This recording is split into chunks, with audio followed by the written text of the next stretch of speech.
suspect near a drug house, and he pointed a weapon at us. It was Jim who fired, not me.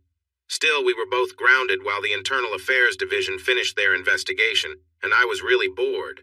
Since I had some free time, I decided to stop by my house on the way. Helen had made a great brisket for dinner the night before, and I thought I could turn the leftovers into a sandwich for lunch. It was only a couple of blocks out of my route, and I figured no one at the precinct would mind if I took a little longer. As I drove slowly down my street, I stopped in front of Mrs. Ferguson's house to admire her beautiful flower garden. She worked hard on it for most of the year, and it always looked amazing. Just as I was about to drive the last little bit to my own house, I noticed a man coming out of my front door.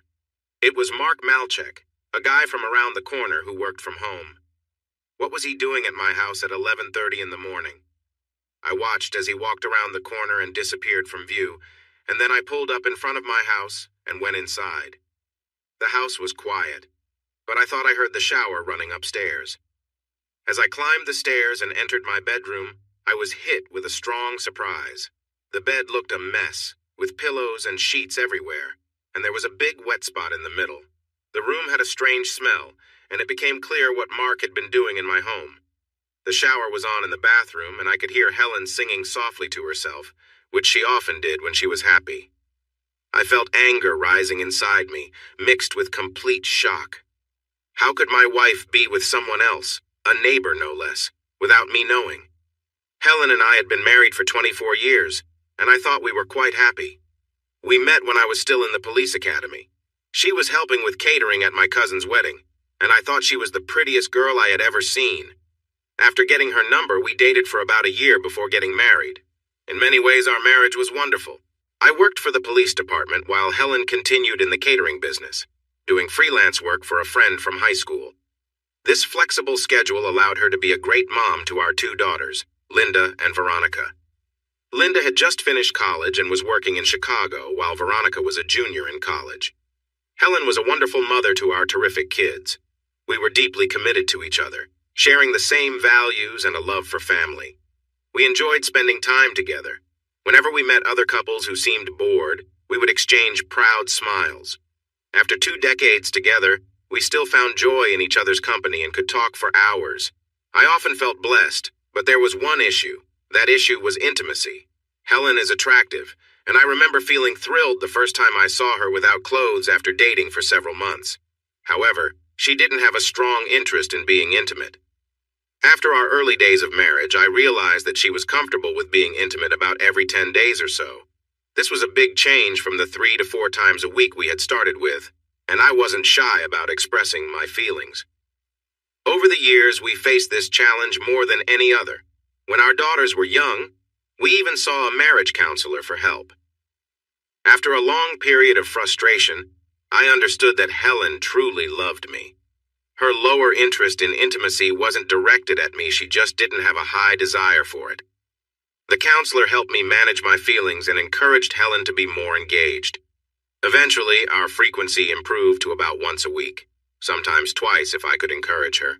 I hoped that as our girls went off to college and we had more free time, things might improve, but that didn't happen. What made it harder was that when we were intimate, it often felt rushed. I wanted to take my time, to show affection, and to appreciate her. However, she would often close herself off, saying, "Not tonight, honey, can we just keep it simple?" So with a sigh, I would prepare, and we would move forward with it.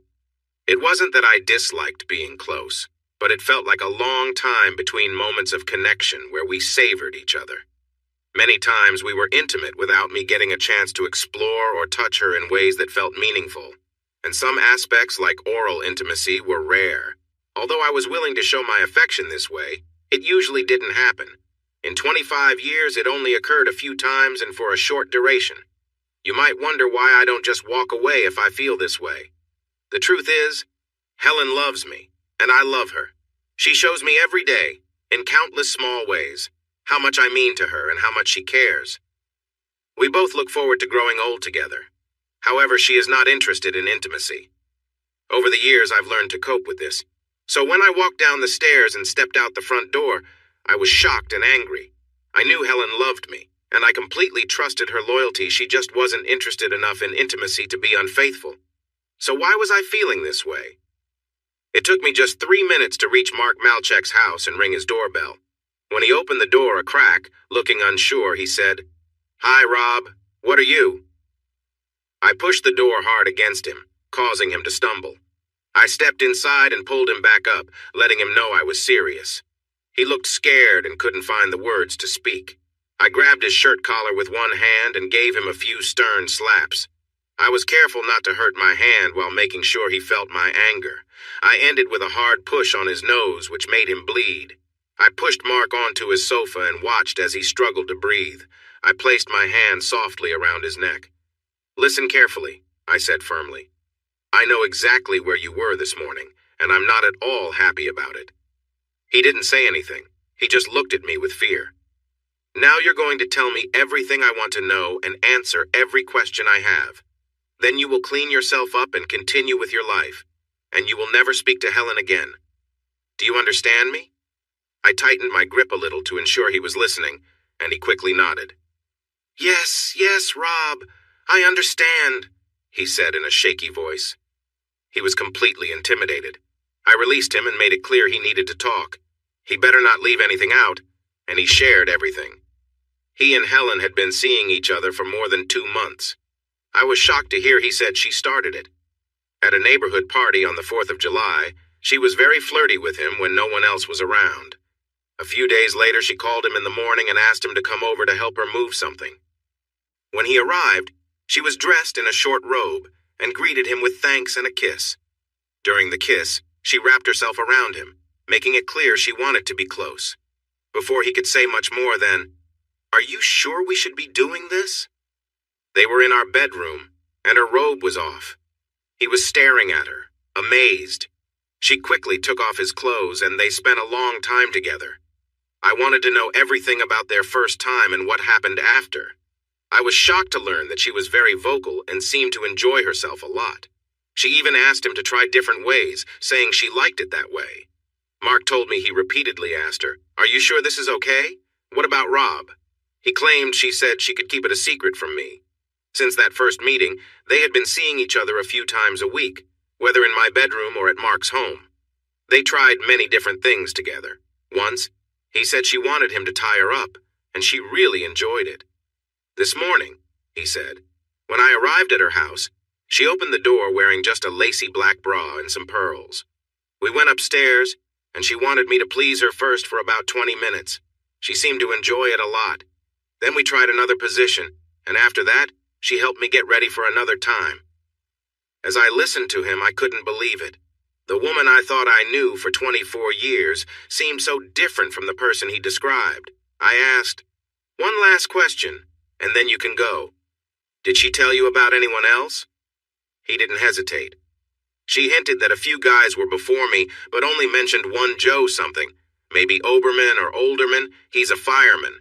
She said he ended it because his wife was starting to get suspicious. Joe Olderman. He and Stephanie had been our friends for years since our daughters were little. I felt a wave of anger wash over me. Both Helen and I were fortunate that I had the afternoon to cool down. I was lucky I didn't lose control. I knew it could have ended very poorly. By dinner time, I had managed to keep my anger hidden. Helen was cheerful as always. We enjoyed a nice dinner while talking about the kids, her upcoming work, and my boring desk job. Somehow I was able to maintain a calm face and hide my rising frustration. That night she was in bed watching a rerun of a show when I joined her. The bedroom was quiet and neat, with everything back in place. I leaned over to give Helen a gentle kiss on her cheek and reached out to hold her hand, wanting to be close to her. She looked at me with a tired expression and said, "Not tonight, sweetie. I'm feeling worn out. How about we just watch a bit of TV together?" Normally I would take the hint and settle in beside her, maybe a little disappointed but understanding. But tonight, I felt a stronger need for her company. "I really want to be with you tonight," I said softly. "Just us." She sighed, looking at me as though weighing my words. Finally, with a slight shake of her head, she said, "All right, Rob, but let's keep it simple, all right?" We settled together quietly, her eyes still holding a trace of reluctance, and we shared a quiet moment. We stayed close, just enjoying each other's presence without any words. For a few minutes, there was only the warmth between us and the steady, calming rhythm of simply being near each other. Eventually, I let out a deep breath, feeling a sense of closeness and release.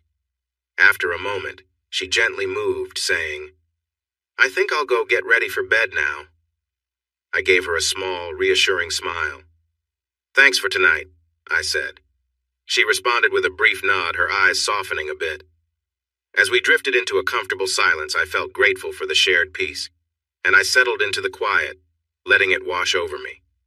There was a lot left unsaid between us, but for now, the silence was enough. I'd never seen Helen look so distressed in all the years we'd been together. Without saying anything, I moved closer to her, letting the silence hang between us. She looked at me, frozen, her face showing a mix of fear and sadness. After a long pause, she took a deep breath, her gaze dropping to the floor. We were both quiet, lost in a tense moment that felt heavy with words unspoken. Eventually, she turned away slightly, her face tight with worry.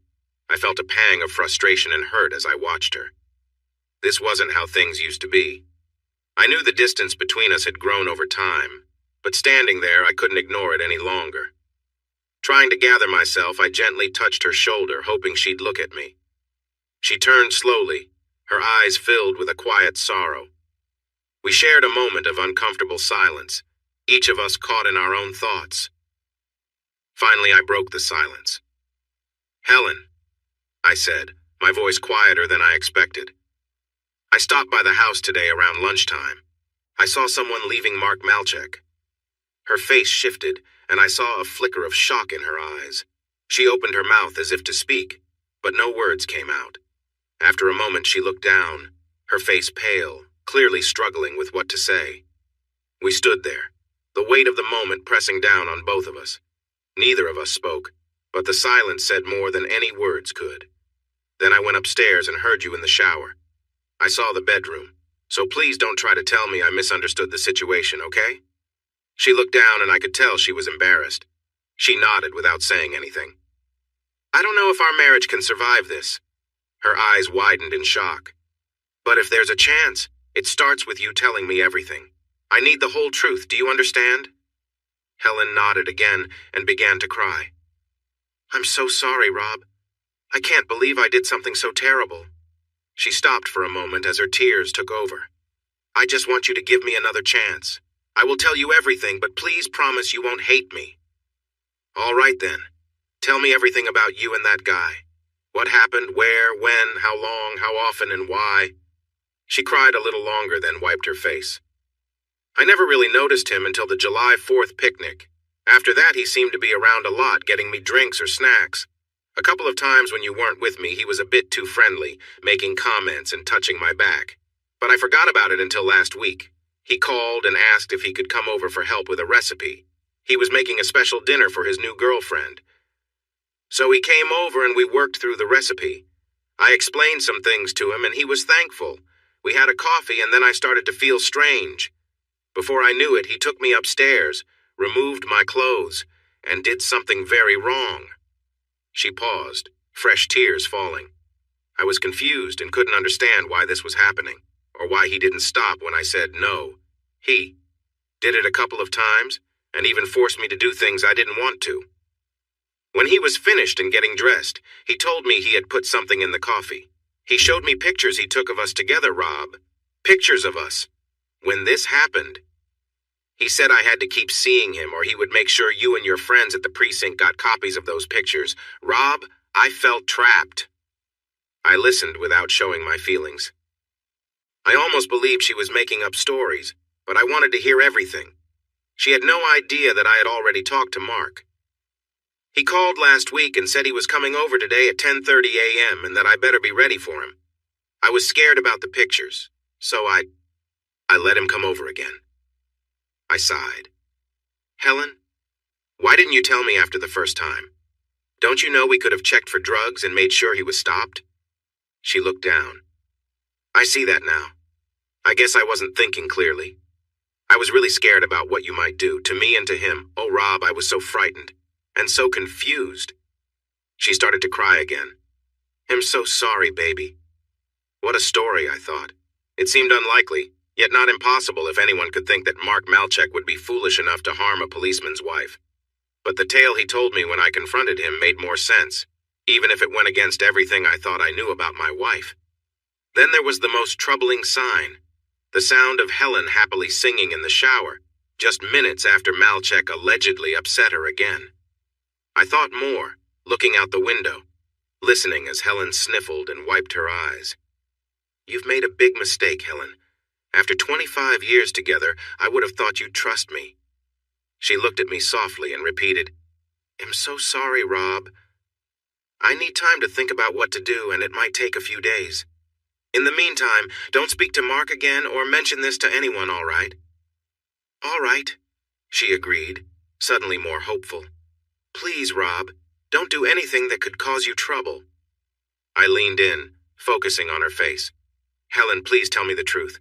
Is this the only time in our marriage you've been with someone else?" She tried to meet my gaze, but her eyes quickly flickered away before returning. I had questioned many people in my life, and I could tell what that meant. "There's been no one, honey. No one but you. Until Mark."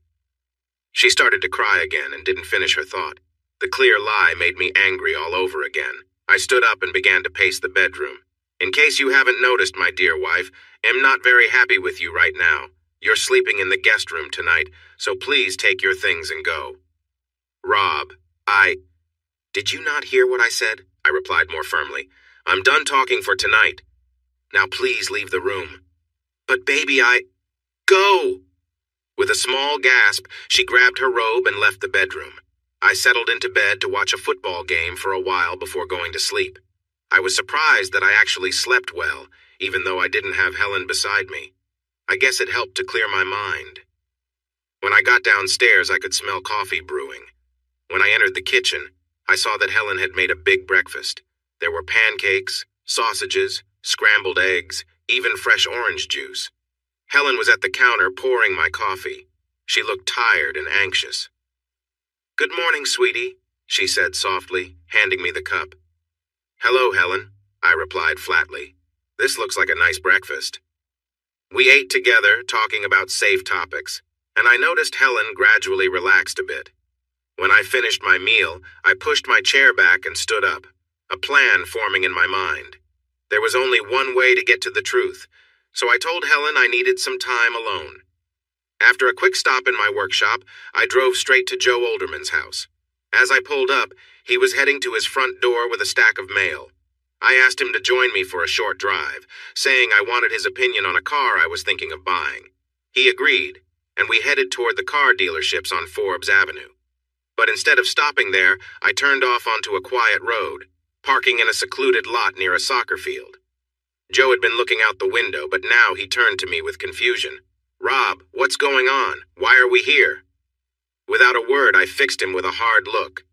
"Joe, we've been friends for over 15 years. But that didn't stop you from betraying me, did it?" His face went pale as he leaned back wide-eyed. "Rob, I don't know what you're talking about." "Stop lying," I said coldly. "I talked to Helen. I know everything." He froze, realizing denial was pointless. His voice wavered as he spoke. "Rob, please, I didn't mean for it to happen. Helen came on to me. I tried to tell her no, but she kept insisting." I watched him as he tried to defend himself, visibly shaken and desperate. "Explain everything," I said quietly, "and don't leave anything out." Nervously, he began to tell the story.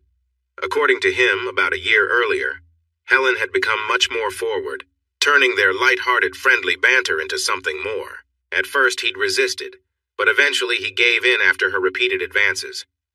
"Rob," he added, "I'm telling you this because you asked, but please understand I didn't want to hurt you." I listened silently as he finished, the weight of his words settling between us. She usually wanted to do things a certain way, and a few times she had me tie her to the bed. And she was always so lively, well, you probably know. The way she talks a lot, saying things like be rougher and all that. He was still looking nervously around. "How long did this go on?" I asked firmly. "About 8 months. We met once or twice a week. I was always afraid you might find out. Then Stephanie started to act really strange, like she thought I was being unfaithful." I finally told Helen we had to stop. That was last June. How did she feel about it? She was upset, but she agreed because she didn't want Stephanie to know. She even joked, "I guess I'll have to find someone else, Joe." Did you ever ask her why she was unfaithful? Yeah, a few times. Even at the beginning I asked, "Why do you want to do this?" What did she say? Nothing that made much sense. She said she loved you and that you were great, but she needed something more, that this was more exciting. I have to admit, it was the best I ever had. Do you think you were her first? No, she mentioned a couple of other guys. I didn't know them well. Just that one was someone she met while catering. I leaned back and looked at him. He stared out the window. Finally, I said, "You really messed up, you know that? It doesn't matter how much she wanted you, there was only one right thing to do, and you did the opposite." He lowered his head, not meeting my gaze. I figured he was relieved I wasn't going to hurt him. "Our friendship is over. Get out of the car." "Here? But it's probably 10 miles to." His voice trailed off when he saw my face. He silently climbed out of the car and walked away. Without another word, I turned the car around and drove back to town. I went straight to Joe and Stephanie's house and was lucky to find Stephanie home. "Hi, Rob. Weren't you with Joe just now?" she asked, glancing at the empty car. "Yeah, but something came up. Can we talk for a few minutes?" Looking confused, she led me to the kitchen where we sat down with coffee. "Steph, we've been friends a long time and there's no easy way to say this. Joe and Helen had an affair." "What?" She looked shocked. After a moment, she shook her head. "Rob, I could believe you if you said Joe was with someone else. I thought something was going on last spring, but Helen? No way." I took out the mini recorder I'd hidden in my pocket before leaving. Without saying anything else, I rewound it and pressed play. We sat quietly, listening to my conversation with Joe. I felt like crying several times. I knew the tears would come later, but I held myself together. I noticed Steph's face harden, her lips tightening in an angry frown. I guessed that her marriage with Joe might be just as broken as mine. When the tape ended, we stayed silent for a few minutes. Then I asked her if any of this made sense to her. "Not really, Rob. For so many years we were just friends, right? We always joked around a bit. I remember you playfully pinching me or making silly comments about my bathing suit, but it was all in good fun. But this, Joe was acting so odd last spring that it's easy to think he might not have been faithful. Still, Helen is the last person I would expect him to be with." Suddenly, she looked at me with suspicion. "Rob, you didn't come here to make a move on me, did you? Like, some kind of revenge?" "Steph, I thought you knew me better than that. We've been friends for a long time. You know I care about you. Do you really think I'm that thoughtless?" She started to cry and said, "I'm sorry, Rob. I guess I'm a bit overwhelmed right now, not thinking clearly. It's hard to have a good opinion of men right now. Please remember that you and I are the ones hurt in this situation. Yes, you are a lovely woman and I am attracted to you, but that's not why I'm here. I wanted you to know the truth about your husband. I'm going to ask Helen to leave my home, and I'm here to help you deal with Joe in any way I can. I wanted you to understand that I'm on your side. That's the only reason I came." Still crying, she came over and sat on my lap in the kitchen. She wrapped her arms around me, rested her head on my shoulder, and sobbed. After a while, we were both in tears. We likely stayed like that for 30 minutes. The drive to Chicago was nearly 6 hours, giving me plenty of time to think. I couldn't comprehend how deeply Helen had betrayed me. It was clear she had been unfaithful with several others, and some she had pursued herself. The most painful part was how open she had been with these other men. She never showed the same willingness with me, always hesitant to try something new or even to be close before we were intimate. I had endured that for years. As I left Stephanie's house, I felt two things clearly. First, my marriage was over, and Helen would regret her choices. Second, I needed to talk to my daughters first. I called Linda, and she was excited about my surprise visit. We went to a diner near her apartment, where she told me about her new job and her relationship with Chad, her boyfriend. Then she asked, "Dad, what's going on? It's great to see you, but I can tell there's something on your mind. You seem really tense." I leaned in and said softly, "Honey, I need to tell you something important. Your mom and I are separating. I found out she has been seeing other people for a while now. The next few hours were tough.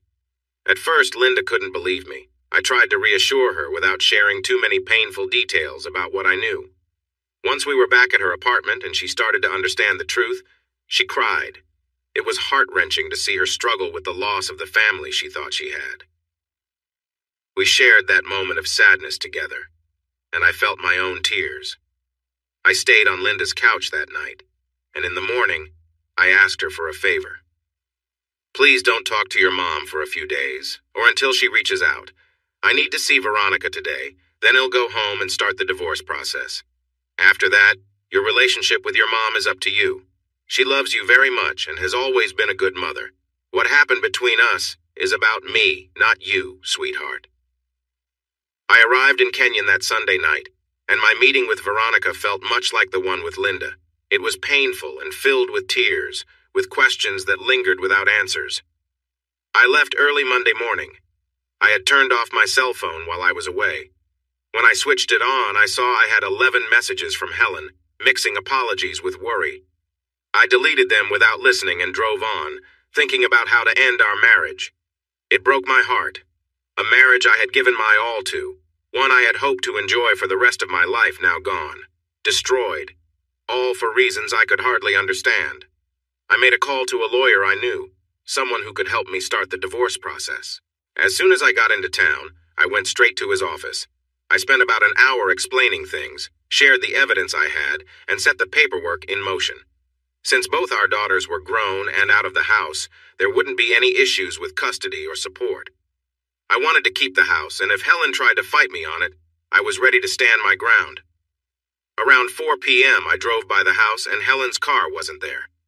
Good, I thought. I parked in the garage and made a call to a 24-hour locksmith service. By 6 p.m. when Helen returned, he had arranged for a few changes.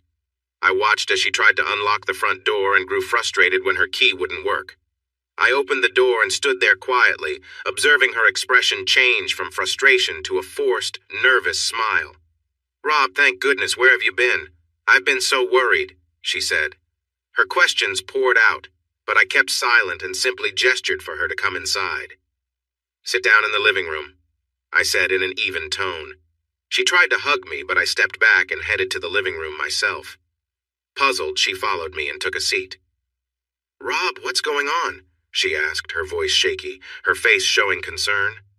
I stood across from her, letting the silence fill the room before finally speaking.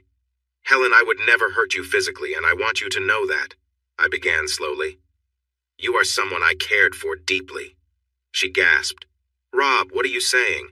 I don't—" "Be quiet," I said firmly, interrupting her. "I want you to listen." Her face went pale, and I could see her hands shaking slightly in her lap. "We're going to have this conversation calmly," I continued. "And then you're going to leave. I don't care where you go. This marriage is over." She gasped, her mouth opening as if to speak, but a look from me stopped her. "You've been unfaithful with Mark, with Joe, and possibly others. I don't know how many, and I don't care." She sat there, stunned as I spoke. "For months, maybe even years, you've been giving to others what you wouldn't give to me, your husband." Helen looked down and the room fell silent. I let my words linger before quietly saying, "This is where it ends, Helen." I stood across from Helen, my voice calm but firm, unable to hide the frustration and sadness in my words. "You were willing to share parts of yourself with others, things you never shared with me, the one who's been by your side for over 25 years. Helen sat there, silent and tearful, her face frozen in shock. I wondered if she was regretting her choices or realizing the weight of what she'd done. "The hardest part to accept," I continued, "is that I know you love me. I thought we both looked forward to growing old together, but that future is gone now." I pointed to a few packed suitcases in the corner. "In a few minutes, you'll take those and leave. You won't be coming back." She gasped, finally breaking her silence. "No, Rob, please, I cut her off, my voice unwavering. "This is happening, Helen. I'm asking you to leave. But before you go, there are a couple of things I need to take care of." I walked closer until I stood directly in front of her. She looked up at me, her eyes full of fear and sadness. I slipped off my wedding ring and dropped it in her lap. Then, I gently took her left hand and removed her wedding band, placing it beside mine. I kept the engagement ring, the one that had belonged to my grandmother. This ring stays with me. The wedding bands? Do whatever you want with them. They once stood for love and loyalty, but we know what they mean now. I picked up a glass vase from the table, a beautiful keepsake from our 5th anniversary, full of bright blue and green highlights. Remember this? We bought it in Venice, a symbol of how much we meant to each other. With a deep breath, I let go of it, watching as it shattered on the floor. Helen cried out, but I didn't look back. That symbol means nothing anymore, I said, my tone flat. I turned to the coffee table where our photo albums lay, the one from our wedding and another from our years together as a family. I picked them up and tossed them into the fireplace. All our memories, everything we thought we'd share forever, I said softly, watching the flames consume the photos. I don't need these anymore, right, Helen? I bent down and poured lighter fluid on the albums, then lit a match and set them on fire. Helen suddenly rushed to the fireplace, shouting, "No!" I quickly wrapped my arms around her waist and pulled her back to the couch, where she fell into tears. We both watched as the flames destroyed the albums. I lightly touched the pocket where I had kept the pictures of our daughters that I had saved from the family book. Those memories were still very important to me. In just a few minutes, both albums turned to ash. Helen continued to cry, her face turned away from me. "All right, Helen, that's enough," I said firmly, clapping my hands. "The show is over, and you need to go." When she didn't move, I grabbed her arm and helped her to her feet, guiding her toward the front door. "Wait, Rob, wait," she said, trying to pull away. "You can't just throw me out of here." "Actually, I can, Helen, and I will." Her face showed her sadness and fear. "Without letting me explain? Without hearing my side of things?" I stepped back and looked at her for a long moment. "Helen, do you really think there's anything you can say that will make this hurt less? Anything that will change how I feel about your betrayal and the pain you've caused me? Anything at all that can make this better? But I haven't even told you why Do you think I care why?" I raised my voice. "Will knowing your reasons make things okay? Oh, now everything's fine because I understand. Are you serious?" She just stared at me, looking tired and scared without saying a word. After a moment, she said, "But what about the girls?" "I visited Linda and Ronnie over the weekend. They both know about what happened and that I'm going to divorce you." "Oh, no!" she exclaimed, collapsing to the floor in tears. I observed her for a few minutes. My dear wife, the mother of my children, my partner for 25 years. Then I left her there and went to load her suitcases into the trunk of her car. When I returned, she was sitting on the floor, staring blankly into space. Without saying anything, I helped her to her feet and led her outside to the car. The car key lay on top, and I left her by the driver's door. I thought about what to say, but nothing felt right. "Goodbye, Helen," seemed too simple, and I couldn't find the right words for the situation. So I just left her there. I went back inside and locked the door behind me. I stood in the front hall, not moving, not really thinking. I was just waiting to hear her car drive away. I couldn't help but chuckle when I thought about it. Life without Helen was very different from life with her. I felt sad and alone instead of being happy and satisfied. I mostly cooked for myself, and my meals were not great, unlike the wonderful dishes Helen used to make. I also had more freedom in my choices, but it didn't fill the emptiness I felt inside. The reason I mentioned my freedom might need some explanation. Matilda Jacobson worked in the same precinct as I did. She was 38 and divorced, and she often showed interest in me. I enjoyed flirting back with her, even if it didn't mean much. Matilda was tall with light blonde hair, which was definitely dyed. She liked to wear short skirts and tight tops. While she wasn't exactly pretty, she had a nice figure. Many of the guys at work were attracted to her, but for some reason, I was the one she talked to the most. When other officers asked her out, she would tell them, "Sorry, you're great, but I don't date cops." The day after I ended things with Helen, my partner Jim noticed I was down and asked what was wrong. We had been working together for nearly 10 years, so I felt comfortable sharing my story, at least the basics. I left out the details of what had happened with Helen. I knew the news would spread quickly, and sure enough, by the end of the week, my colleagues were offering their sympathies, saying things like, "Sorry about your situation," and inviting me out for drinks after work. What I didn't expect was the doorbell to ring on a Sunday afternoon 2 weeks later, revealing Matilda on the porch. She had brought a casserole and was wearing casual white shorts and a snug pink top. She looked very determined. "I thought you might need something," she said cheerfully, without explaining what she meant. She followed me into the kitchen, placed the casserole down, and leaned in for a kiss that surprised me. After a moment, I gently pulled back and asked, "That was unexpected, Matilda, but what's going on?" "Do you really need to ask?" she replied, smiling and looking comfortable. I sat down at the table and chuckled. "Okay, I get it, but I'm a bit confused. I thought you didn't date cops." "I don't date most of them," she said. "But I'm interested in you, Rob. All that flirting over the years meant something. You have been a happily married man, and I don't want to interfere in anyone's marriage. Now that Helen is gone and your marriage is over, it seems like a good time to get to know each other better," she said with a playful smile.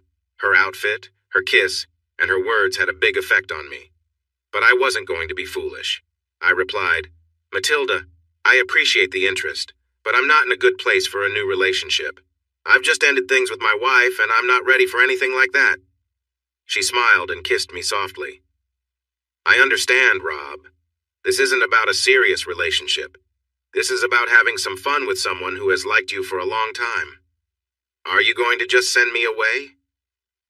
We spent nearly 3 hours together. We shared some intimate moments, and even though I struggled at times, it was enjoyable, and I found myself forgetting about Helen. Matilda was free and energetic in a way I had always hoped for. She was enthusiastic and wanted to be close. We shared a connection that felt exciting and new. Afterward, we both enjoyed a shower, and then we headed to the kitchen to eat Matilda's casserole. It was decent, but not as good as the meals Helen used to make. After eating, she kissed me and mentioned that she needed to go home to take care of her cats. "Matilda," I said, hugging her, "that was amazing. You are truly wonderful." I meant it in the moment, hoping to say something nice. She grinned and replied, "That was everything I hoped for, Rob. I would love to do it again sometime." Then she noticed my uncertain expression. "Don't worry," she said kindly. "I'm not making any promises and am not asking for any. I know you just broke up with Helen and you probably feel really lost right now.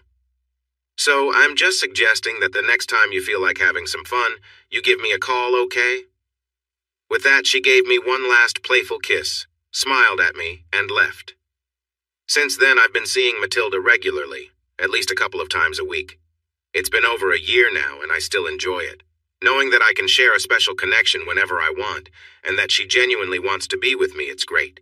She is open to trying different things, but she especially enjoys being on top. I like it too. She is fun and energetic, and she's always ready for more whenever I am. You might think that's all a guy needs to be happy, but anyone who has been happily married will know it's not quite that simple. Matilda was wonderful in some ways, but our conversations were limited. She didn't have the depth or humor that Helen did. When we went to see a movie, she didn't have the interesting thoughts to share that Helen always did, so our talks often felt dull. Plus, we didn't have years of shared memories, like raising kids or family trips. Most importantly, we weren't in love. Occasionally, I would mention that I didn't think we were meant to be together forever. She would always reassure me. "Listen, Rob, I enjoy our time together, but you're not my perfect match either. You're someone I like who treats me well. I'm having fun, and I think you are too. After being single for 12 years, I'm just not looking for anything more serious right now. So that was the enjoyable part of my life, hanging out with Matilda. Plus, I didn't have to pursue women or go out to find someone. The connection was right there for me, just a quick call away. The rest of my life was much less satisfying. I can't fully express how much I missed my life with Helen, before I realized how unfaithful she had been. I missed her cooking and her company. Just being around her, sharing smiles and inside jokes that come from being together for 25 years. That doesn't mean I wanted her back. Even after some time had passed, I felt a mix of anger and confusion. I kept wondering how a happily married woman could betray me. Was it something about me? I never quite understood it all. Linda and Ronnie were wonderful. They were clearly upset, and I knew they were angry with their mother, but they still managed to be caring daughters to both of us. In fact, Ronnie was the one who helped save Helen's life. though I learned about that later. This happened on the Saturday after I asked Helen to leave. On Thursday, my lawyer served her with divorce papers saying she had been unfaithful. I didn't want to deal with any complicated issues. That Saturday night, Helen took a lot of sleeping pills. Then she panicked and called Ronnie for help. Ronnie quickly called for emergency services. They took Helen to the hospital, where doctors provided care, and she recovered after a scary day or so in the intensive care unit, with the girls resting in chairs beside her. A couple of weeks after Helen left the hospital, my daughters visited me for the weekend. On Sunday, before they left, they wanted to talk, which they had obviously planned. "Dad, Ronnie and I have a huge favor to ask," Linda began. "As long as it doesn't have to do with your mom, he'll do anything for you," I replied. They exchanged looks. "Well, Dad, it actually does involve Mom. She, tried to harm herself a while ago." "What?" I exclaimed. Linda explained everything. Then she said, "Here's the deal. Until you finalize the divorce, Mom is still on your health insurance. She has started seeing a therapist to help understand her actions. But if you divorce her, she loses her insurance and can't see the therapist. So, Dad, would you be willing to delay the divorce?" I sighed. Clearly, I was not going to win this one with both my daughters concerned for their mother's well-being. I could see their point. So my lawyer prepared a legal separation instead, allowing Helen to keep her health insurance and continue seeing her therapist. I didn't mind too much. It wasn't my money. It was from the insurance company. As much as I wasn't fond of her, I didn't want Helen to feel hopeless. The holidays were tough. How could they not be? Thanksgiving and Christmas only reminded me of how our family had fallen apart. For Thanksgiving, we decided to have dinner with Stephanie Olderman and her kids. She had recently ended things with Joe, who was now living in an apartment. Their daughter Ariel and son Peter were friends of Linda and Ronnie, so we formed a small group at the table in Stephanie's dining room. But it just wasn't the same. Stephanie and the kids didn't cook like Helen used to. We all felt the absence of someone important and understood why. We tried to appreciate what we had, and parts of the evening were enjoyable. But on the drive back home, Linda, Ronnie, and I were quiet and sad. Christmas turned out to be even harder for me. The girls felt they should be with Helen since she had missed Thanksgiving with them. So I went to my brother's house to celebrate with him and his family. I love my brother and his wife, and their kids are sweet, but they are younger than mine. Still, I kept thinking about how different the holiday could have been without the troubles with my wife. By New Year's Day, I started to feel a bit better. It had been over 3 months. I was still here.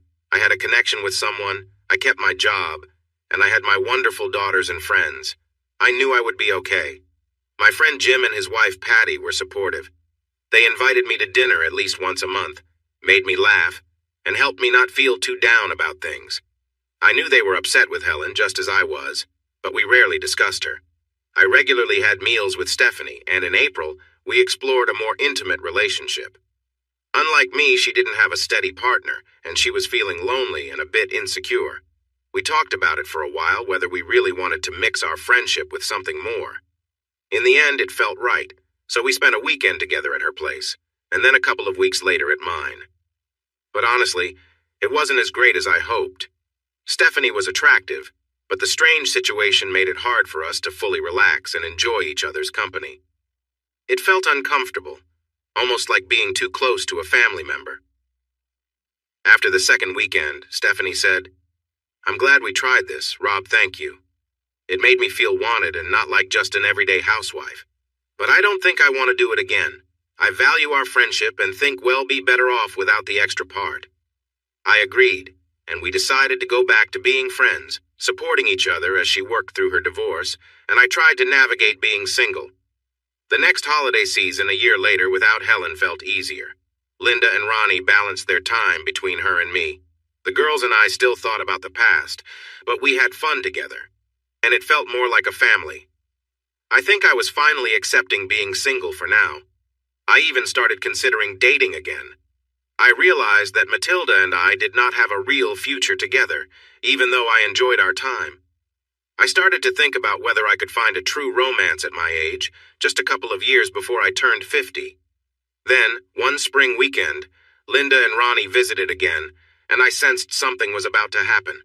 I worried that it wouldn't be good news. I was correct. It was about Helen. "Dad, She's starting to put her life back together and she wants to see you. Why would she want that? She knows how I feel about her. Ronnie sighed and sat next to me on the sofa, leaning slightly against me. It's about her therapy. It's going well, she says. Doctor. Oliva thinks it's time for her to talk to you to explain and apologize. I rolled my eyes. Explain? Why should I care about her reasons for what she did? Sorry, girls. I shouldn't have said that. But why should I care about her explanations? She hurt our family, nothing more needs to be said. I don't want to hear her apologies. The girls patiently told me that this talk wasn't for me, it was for Helen. She needs to acknowledge what she did, Dad. It's part of healing, I guess. Dr. Oliva said it's up to you whether to forgive her, but she wants to take responsibility. So I'm supposed to sit here and listen while she tells me she didn't mean to hurt me? No way. I stood up and left the room.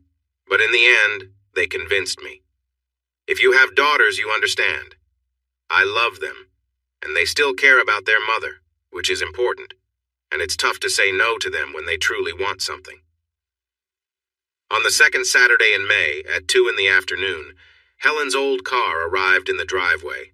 I hadn't spoken to her or seen her for more than 17 months. I stood in the open front door watching as she took in the house and yard, remembering the place she had lived for nearly 20 years. When she saw me standing there, she paused, looking hesitant. Hello, Rob, she said softly. Hello, Helen. Why don't you come sit in the backyard? I had made up my mind not to let her see inside the house. Without saying more, I walked around the side of the garage to the back, expecting she would follow. We sat at an old table on the patio. I poured a soda for Helen and placed it in front of her. She looked thinner and a bit more worn than I remembered, but she was still a very attractive woman, which annoyed me as soon as I noticed it. Thank you for letting me come, Rob, she said after a few quiet moments. I know you might not have wanted this, and I appreciate it. Just don't give me any nonsense, okay? I'm ready to hear you out like the girls said you needed to. Just be honest with me. Speak the truth or leave. She nodded. I promise no lies, no nonsense. And Rob, I'm really sorry for everything I did. Yeah? Well, that's nice to hear. Everything is just fine now, you know, Helen? I realized I was feeling angry, more upset than I expected. I took a deep breath and said, Sorry. You'll stay quiet, go ahead. After a moment, she said, You need to know that what I did wasn't about you, Rob, or our marriage. I'm sure you've wondered about that, wondered what you did wrong. But it was me. I found myself in a situation I didn't understand, living in two different worlds. The one with you and the girls, and another world where I acted out of character. I scoffed, but stayed quiet. Let her tell her story, no matter how strange it sounded. You remember 7 years ago, the summer my parents died? Of course I remembered. Her father passed away suddenly in his backyard on a beautiful June day. Her mother was heartbroken and didn't want to live anymore, and less than 3 months later, she passed away in her sleep.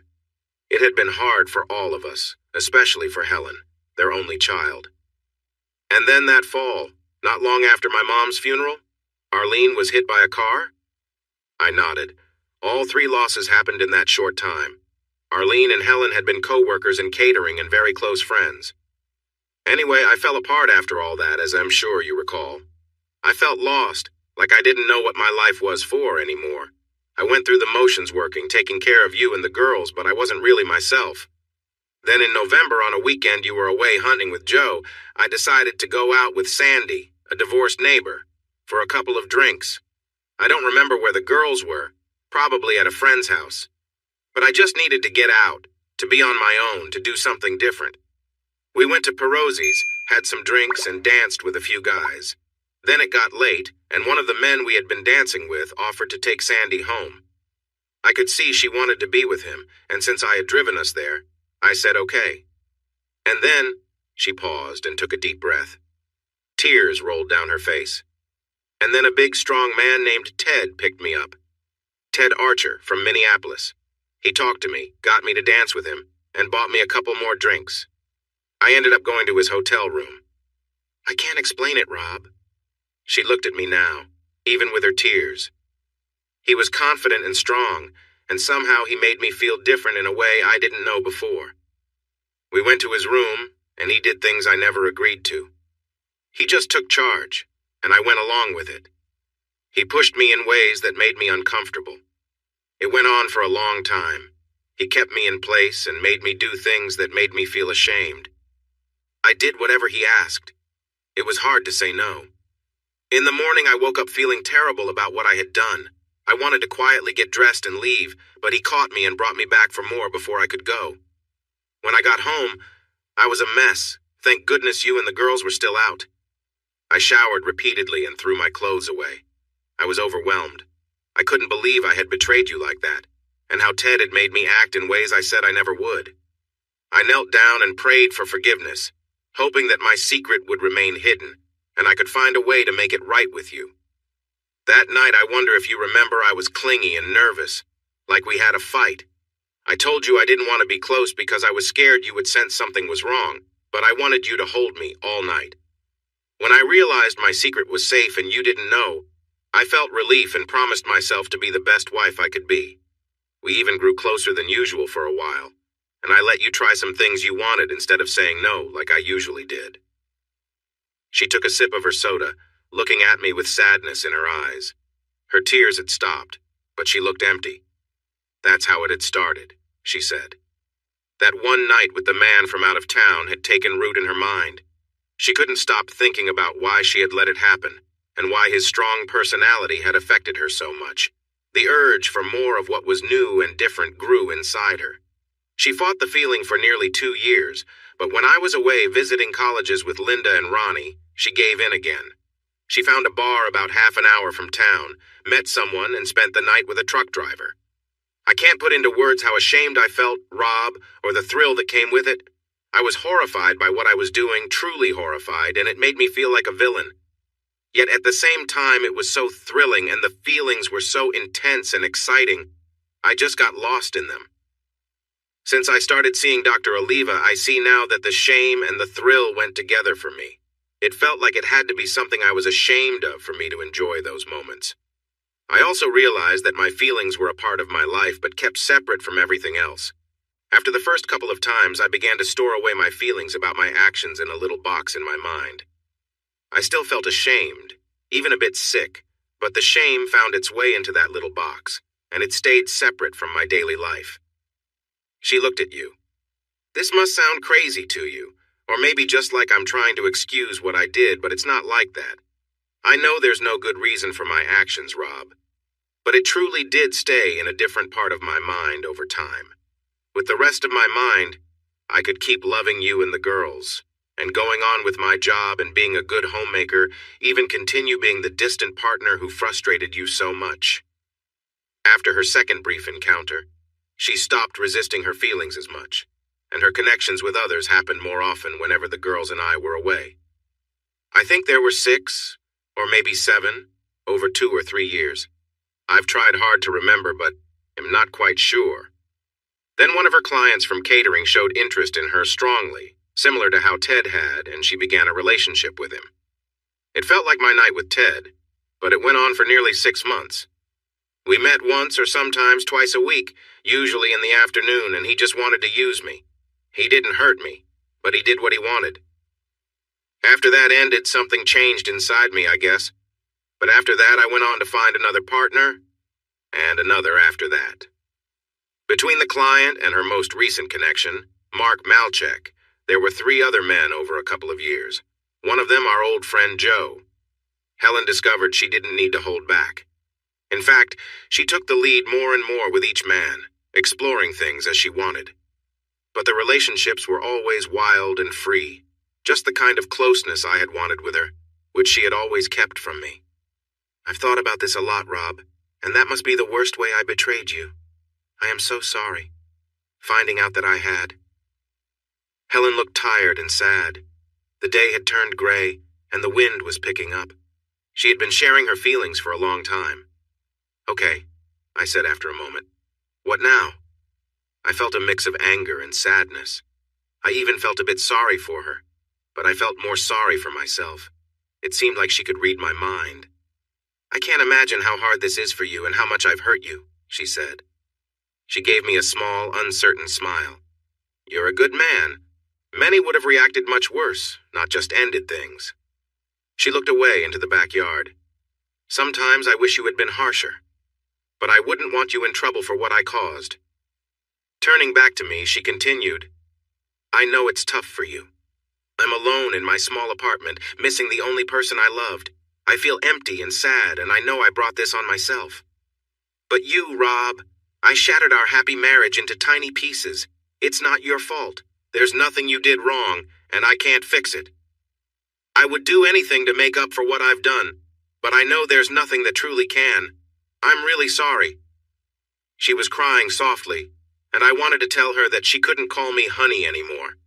But I stayed quiet, knowing she realized that already. Helen cried for a little while, and I watched her. I wondered why I didn't have 100 questions for her, but nothing else came to mind. I definitely didn't want to hear more about her past actions. What I had learned was more than enough. Why did you choose Mark and Joe? I asked suddenly. They are two guys we know. One is one of our oldest friends. What was going on? I don't know, she replied through her tears. I've discussed it with Dr. Oliva. I guess it means I was losing control even more. I wasn't being careful about keeping my other life away from you and me. Maybe I was secretly hoping to be found out. I felt so ashamed and desperate about what I was doing that I thought the only way it would end was if you caught me. So I started seeing Joe, who lived just around the corner. Pretty silly, right? It doesn't make much sense to me either. She continued crying, and I just sat there watching her. Finally, she calmed down and looked at me, managing a weak smile. Is there anything else you want to ask me, Rob? Or anything to say? You can still yell at me, tell me how awful I was and how upset you are about everything I've ruined. I stood up and began to pace on the patio. I don't see the point, Helen. Nothing I say or do can change things. You tossed a big problem into our marriage and it blew everything apart. That's it. And now it's been a year and a half. I'm not as angry as I was before, just sad, and maybe a bit bitter. I hope sharing your story helped you in your therapy, but honestly, it didn't do much for me. All that talk about living separate lives and keeping one boxed away, it sounds pretty complicated to me. She smiled faintly. I understand why you might feel that way. Dr. Oliva explained it to me. It's called schizoid sexuality. Can you believe it has a name? But if it sounds off to you, that's okay. I wasn't trying to make excuses for my actions, Rob. There are none. But I wanted to admit what I did to you, the person I loved the most, the one I hurt the most. Actually, I do have another question, I said. Why did you want to end it all? After I got the divorce papers, I fell apart. I started drinking, and you know I don't handle alcohol well. One Saturday night, I went to a bar hoping to meet someone. I wanted to spend time with someone. But the man I met was too rough, and I got scared. I tried to leave, but he got angry and threatened me. I screamed, which made him back off for a bit, and I ran out of the room. I got to my car and drove away, crying and terrified. When I got back to my apartment, I felt so ashamed of what I had done. It made me think about all those moments before. So, I swallowed some pills, thinking it would end the pain. But then I realized I couldn't do that to the girls. What I had done to you was one thing, but I couldn't take away their mother. I called my daughter Ronnie, and thankfully she contacted emergency services right away. They got Helen to the hospital in time, and she recovered. She told me she felt like a terrible person, lying there while everyone was so kind to her, despite her mistakes. Helen sat quietly, staring at the ground for a moment, then took a deep breath and stood up. Thanks for letting me come talk to you, Rob. It means a lot. She managed a small smile. I bet the girls talked you into it, didn't they? I nodded, smiling a little. I want to make things right however I can, though I know nothing can fully make up for what I've done. But please, if there's ever anything, just let me know. She gave me a last look and then turned toward her car. When I started to follow, she gently waved me off, saying, "No, don't. I'd rather go on my own." I watched her as she walked around the garage and disappeared from sight. After she left, I felt a mix of emotions, anger, sadness, and an unease I couldn't quite shake. Talking with Helen had brought back all those painful memories from when I first discovered her affair, and all the hurt came rushing back. I went inside and picked up the phone. "Hey, Matilda, it's me. Listen, I know I was going to pick you up later, but are you free now?" When Matilda arrived, she immediately noticed that I was upset.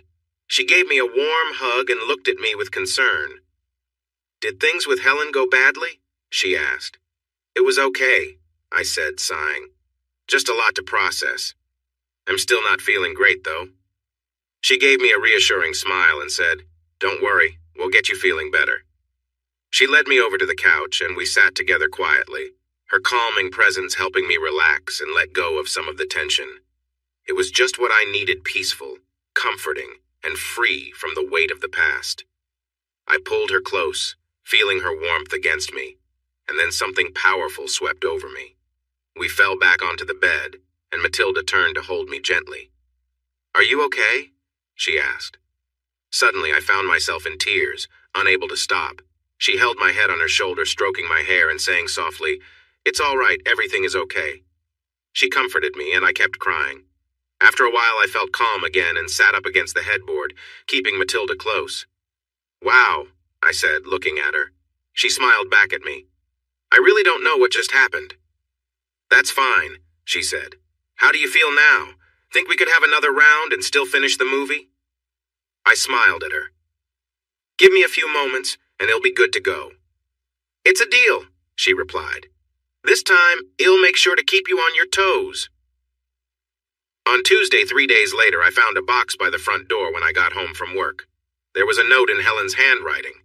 I looked at it for a moment before picking it up and carrying it inside, placing it on the kitchen table. Inside the box was a homemade apple pie. The note read, "Dear Rob, thank you for listening to me the other day. Your kindness was more than I deserved. I know you've always enjoyed my apple pies, and I hope you like this one. Love, Helen."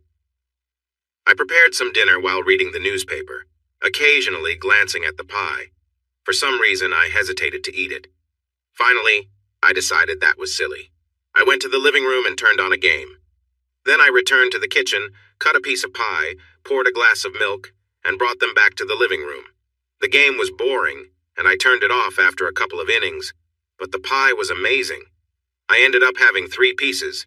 Helen's apple pie left me feeling more confused than I was on Saturday. I wanted to thank her, but I didn't want to talk to her. So I waited until early afternoon when she would be at work and called her apartment. It was the first time I had ever called there. I only had the number because Linda and Ronnie had given it to me. When the answering machine picked up, I said, "Helen? Hi, it's Rob. I just wanted to thank you for the pie. It was delicious. So, that's it. I guess thanks. Bye." It turned out to be fortunate that around this time I met someone I wanted to date. I thought it would be great, but it didn't turn out the way I expected. Her name was Leanne. I met her while working on a domestic violence case.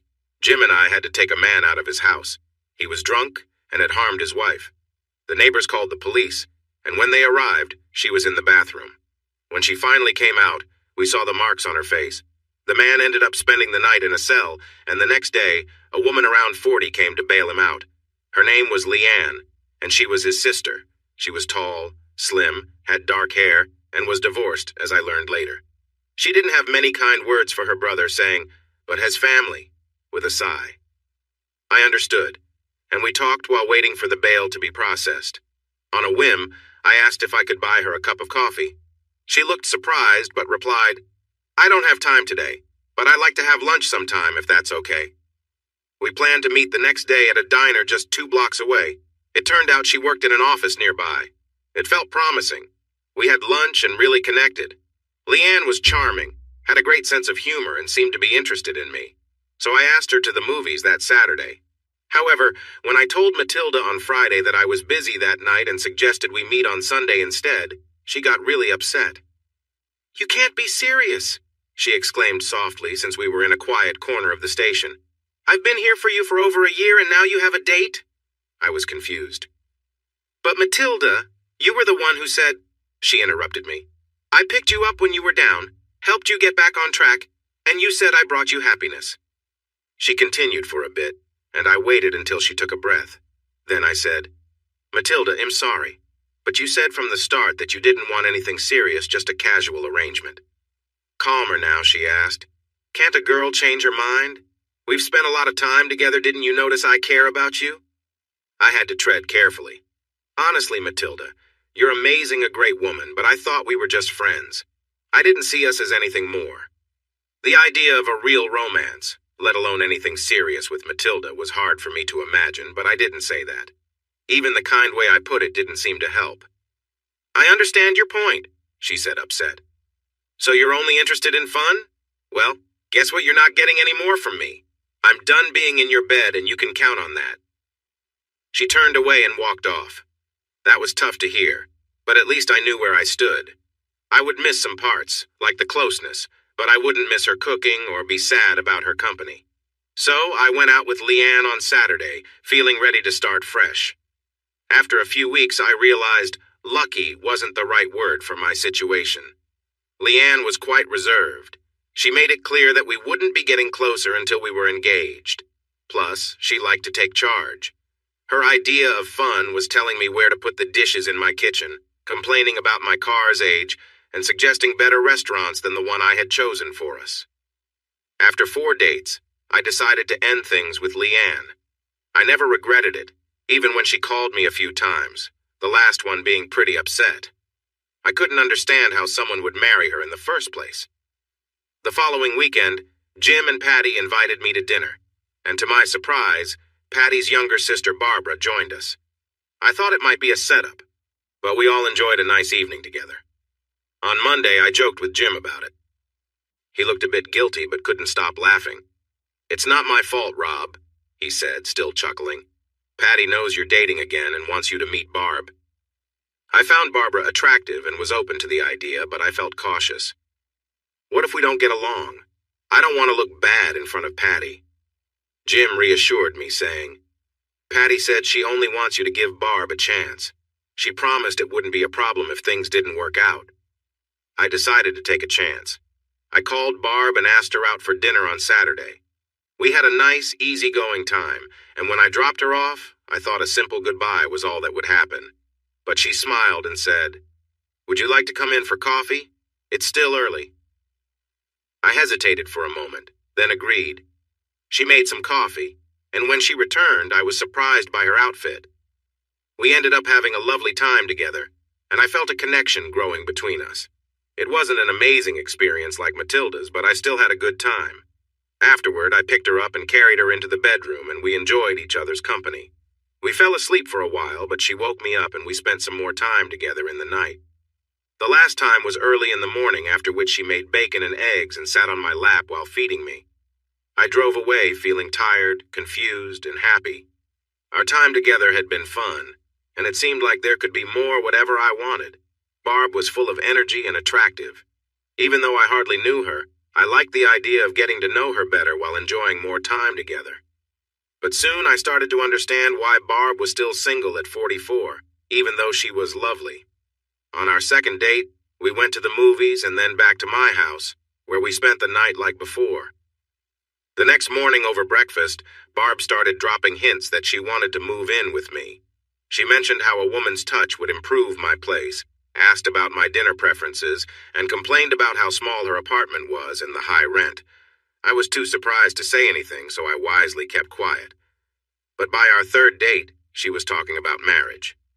She wanted to know when I would introduce her to my daughters, saying it was important to have a good relationship with them. This was moving way faster than I was ready for. Marriage? I had only spent 3 nights with this woman. When I gently pointed that out, things went downhill.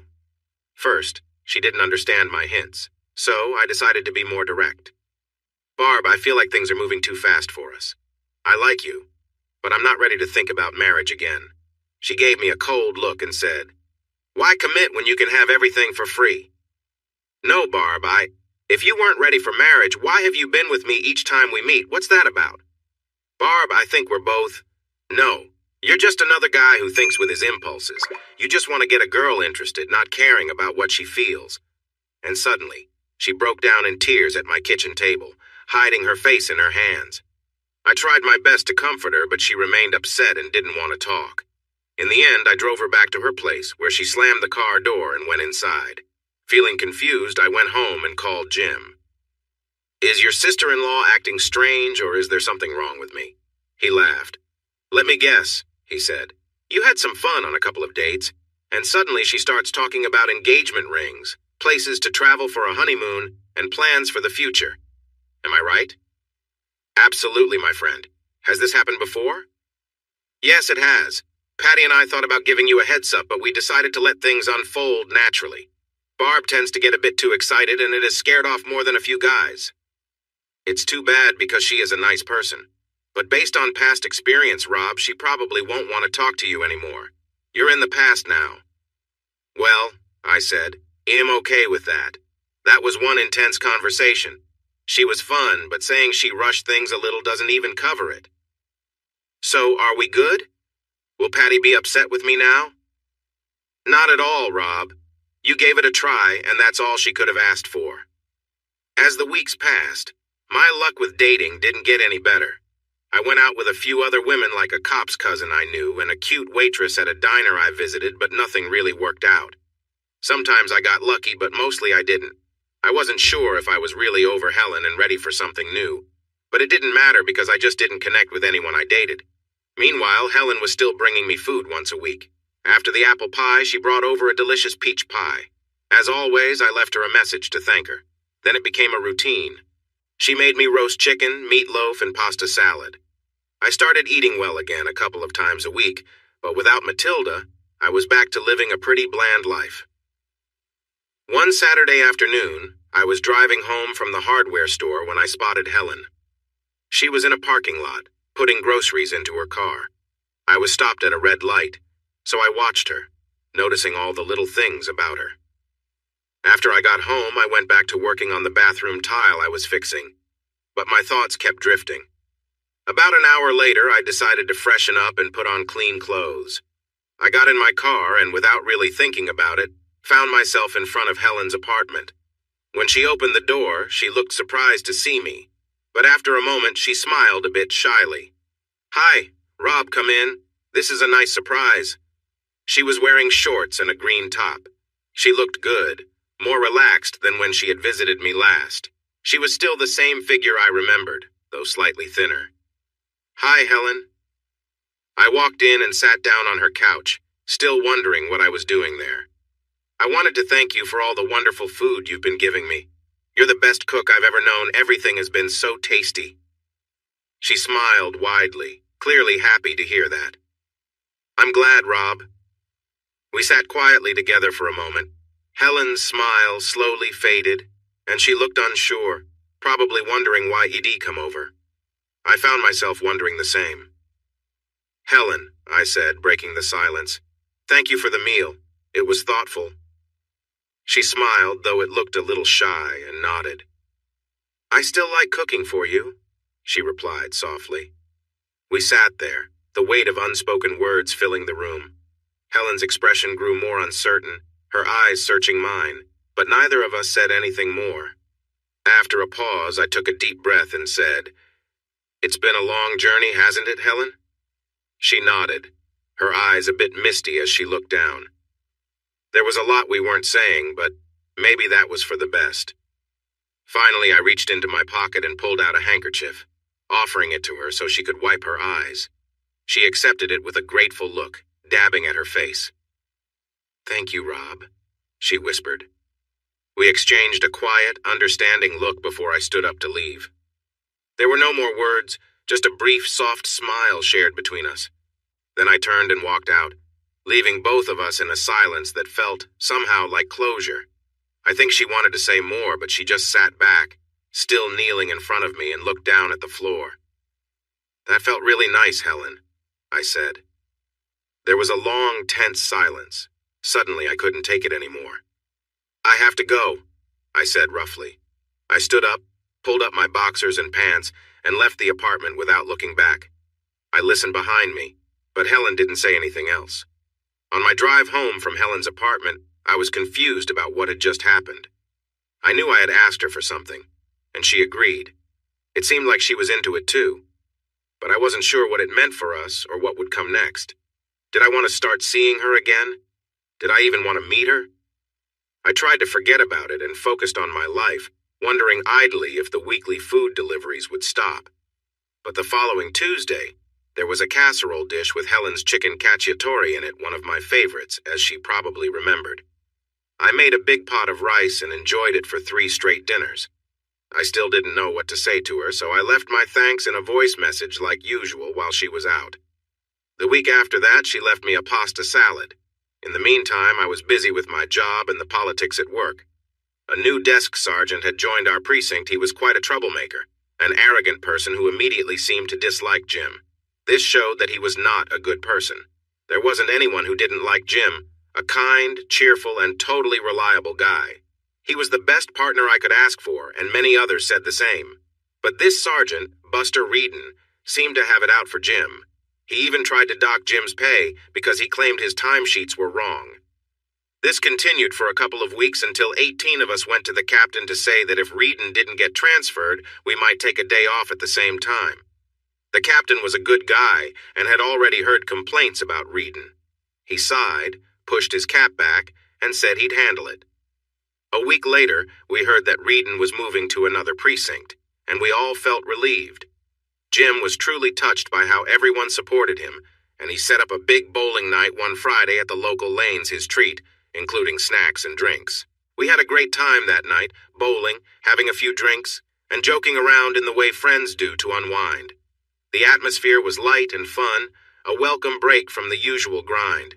There was a waitress who kept bringing our drinks, a friendly woman in her mid-30s SS with blonde hair and an easygoing smile. She seemed to be especially warm toward me, though I wasn't sure if that was just the drinks talking. So I asked my buddy Simon if he noticed anything. He chuckled and teased, "Oh yeah, Rob, she's into you. Just look at yourself, total charmer." He was as tipsy as I was, so I didn't take it too seriously. The next day, as I was outside raking leaves, I found myself thinking about her again. She seemed interesting, friendly, and I decided to take a chance. After cleaning up, I went back to the bowling alley that evening to see if she was working. Her name was Alice Maynard. We ended up chatting between her rounds with customers. She was cheerful, laughing easily at my jokes, though I wasn't sure if it was just part of her job. But before I left, I asked if she'd like to go out sometime for dinner and a movie. She smiled brightly and agreed.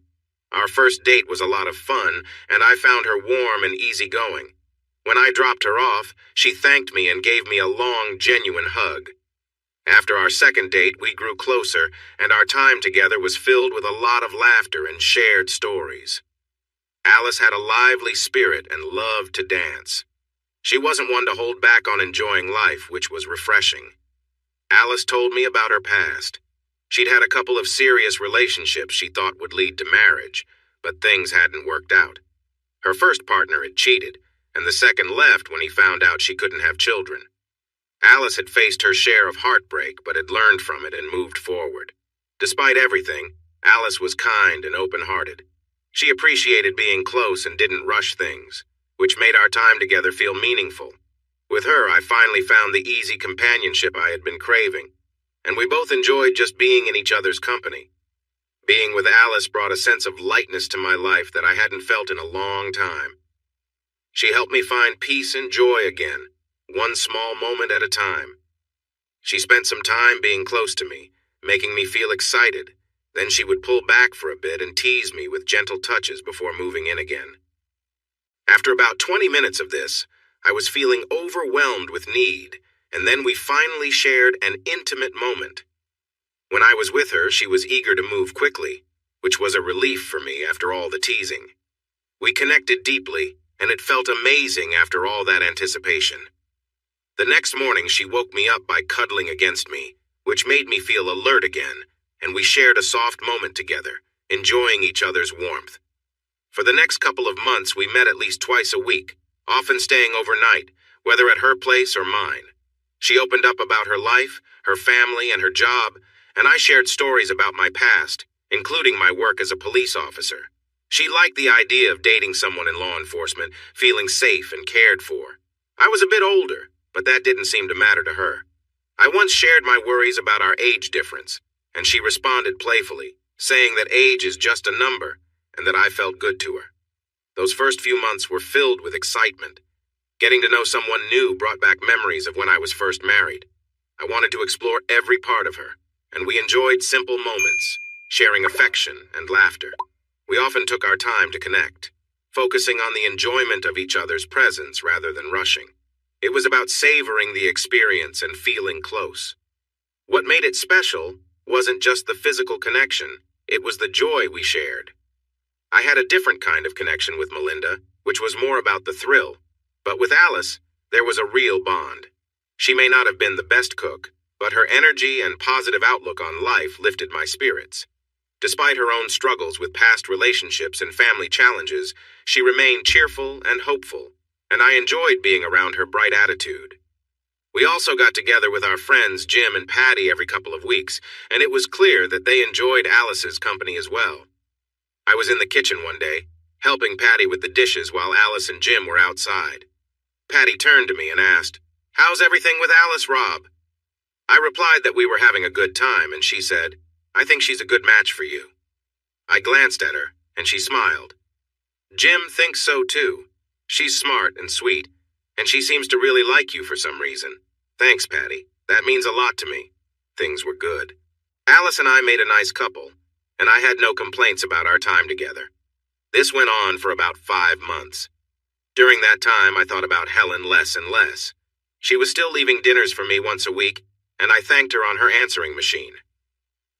We didn't see or talk to each other, but Linda and Ronnie kept me updated, telling me that Helen was doing well and her catering business was growing. Sometimes I wondered about the time Helen and I shared why I had gone to see her and what it all meant, but I didn't dwell on it, as Alice kept me busy and happy. Then Ted returned to town. Ted was Helen's ex-boyfriend. He had cheated on her, and that was years ago. He had moved away to North Carolina, but now he was back. I didn't find out right away. One Saturday night, Alice and I came back to my house after the movies. We had gone for drinks afterward, and I was feeling relaxed. I put my arm around her, ready to head upstairs, but she stopped me. "Rob, can we sit in the kitchen for a minute?" Her serious look caught my attention. We sat at the kitchen table, and she said, "I need to talk to you about something." I didn't say anything before because there wasn't much to share, but now. "Alice," I said, getting a bit impatient, "can you just tell me what's up?" I wanted to finish this quickly and go to bed. "You remember Ted, right? My ex-boyfriend?" I nodded. "I've been emailing him for a bit. He told me he was back in town and asked if I'd have lunch with him. So I thought about it, and I said okay. Last Wednesday we had lunch at the Benton Grill." I didn't like the sound of this, and I felt uneasy, sensing that we wouldn't be heading to the bedroom soon. "Okay," I said, "and—" She looked down for a moment before looking at me again. "Well, he wants to get back together. He knows he made a mistake when he cheated on me. He married his secretary, but that didn't last long before things went wrong again. He's dated others, but he says he realized I'm the one he truly loves. He got a job downtown and asked me if I could forgive him and consider giving him another chance." There was quiet. "And I'm guessing you didn't tell him to go away," I finally said. "No," she replied. "I told him I'd think about it." My expression grew tense, and she added, "Rob, listen, I care about you. You've been so good to me. The past few months have been really nice. But I don't know. I was in love with Ted. I really was. He hurt me badly. I held a lot of anger towards him for what he did. But over the years, I've thought about it a lot because I believed he was the one for me. And now he's back and wants to try again. It feels like the right choice to give it another shot. With a guy who hurt you like that?" My voice came out rough. I wasn't exactly angry, but my throat felt tight. "That's the point," she said. "I can see he's changed. It's been almost 9 years. He seems quieter, more thoughtful. He's matured since what happened." Tears filled her eyes. "Rob, I honestly don't know if this will work. It could be the craziest thing I've done, but I still feel a love for him that I've never felt for anyone else." More silence. She looked down at the table while I looked at her. "Okay," I said. "Do you want to ride home?" She looked up at me, tears on her cheeks. "Rob, I'm really sorry. I would never do this behind your back. You've been so kind to me." She didn't finish her thought and started to cry. After a moment, she said, "I know this might not go well with Ted. It could be the silliest thing I've done. But as wonderful as things have been with you, it's not. I understand, Alice. I'm not the one for you. That's fine, I said. I never thought I was. I felt sad, but I didn't want to make her feel worse. Alice was a good person, and she was being honest with me. So I drove her to her apartment slowly, being careful because of the drinks we had. She hugged me for a long time, gave me a gentle kiss, and said thank you and how sorry she was, along with a few other nice words before she went inside. I drove home alone. For a couple of weeks, I didn't date anyone or even think about it. I worked my shifts with Jim, went home to eat, watched TV, or had a couple of drinks at the bar where the officers went. Each week I found dinner waiting for me on the porch and left Helen a message the following day to say thanks. My daughter Linda called to check in and asked how Alice was doing since they had met a few times and got along well. She's okay, I guess, but she's not with me, I explained the situation. Oh, Daddy, I'm sorry. You deserve to be with someone great. I laughed. I agree, honey. I'm not upset with her. She was honest with me, and she believes this guy is her true love. After we finished our call, I returned to the game. A little later, while watching a car ad, a thought crossed my mind. And who is your true love, Rob? I knew the answer, but it didn't make me feel any better. On Tuesdays, Helen always brought me dinner. It would be waiting on the porch when I got home from work. One Monday night, Jim and I had to work late for backup on a difficult situation, and they wanted all available cars. I didn't arrive home until after 3 a.m., so the next day I left work early and took a nap. Dealing with late nights is tiring, especially for someone almost 50.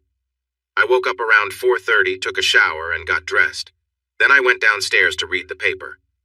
When I heard Helen's car stop in the driveway, I opened the front door and saw her walking up with a large bowl covered in tin foil. She looked surprised to see me. Rob, I didn't expect you. It's okay, Helen. I had a late shift last night, so I took the afternoon off.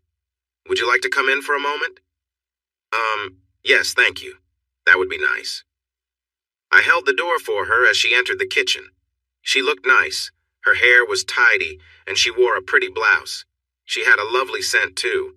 She smiled and said, I made paella with shrimp, chicken, and sausage. Sounds wonderful, I replied, taking the bowl from her and placing it on the table. Can I get you some coffee? Unlike me, Helen could enjoy coffee any time of day. For me, it would keep me awake half the night if I had it in the afternoon. Warily, she answered, Yes, thank you.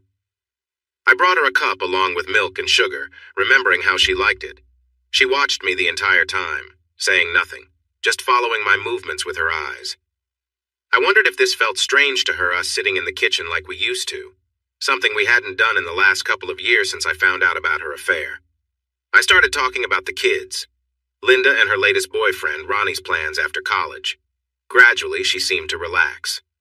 Ronnie was finishing his accounting degree and wanted to move to a big city, maybe Chicago, to be near Linda, or perhaps LA or San Francisco. I thought she could make her own choices. While Helen didn't fully agree, she expressed her worry about Ronnie being alone on the West Coast. I couldn't help but keep looking at Helen while we talked about our daughters. She looked so good, and it felt strange to be sitting there together, as if our family hadn't been broken apart, as if she hadn't played a part in it. Helen, would you like to spend some time together? I asked softly, without getting up or moving closer. Her eyes widened as she looked at me, a bit uncertain. Rob, She paused. What would this mean? I shrugged. I'm not sure. Maybe it doesn't have to mean anything. I'd like to spend some time with you if you're okay with it. If not, no worries. You'll still appreciate the meal. She looked down at the table, a faint blush on her cheeks. I'd like that, Rob, she said, meeting my gaze. But can I ask you to be gentle? It's been a long time since I've been close with anyone. I nodded reassuringly. Of course. After a moment, I stood and offered her my hand. She took it, and together we walked up the stairs. In the quiet of her room, I wasn't sure what to expect. Things felt different than I'd imagined, more emotional, especially for her. She seemed a bit shy. She excused herself, went into the bathroom, and when she came back, she climbed into bed and wrapped the covers around herself. Seeing her nervousness, I approached slowly, not wanting to make her uncomfortable. I joined her, and she turned toward me, resting her head on my shoulder.